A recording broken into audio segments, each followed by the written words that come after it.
Alright, this will be a quick video testing my Dicon 300. Here's the inside.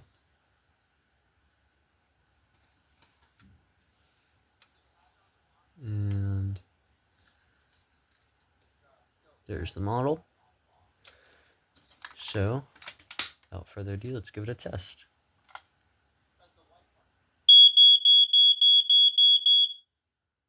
Alright, I hope you enjoyed and I'll see you in the next one. Bye.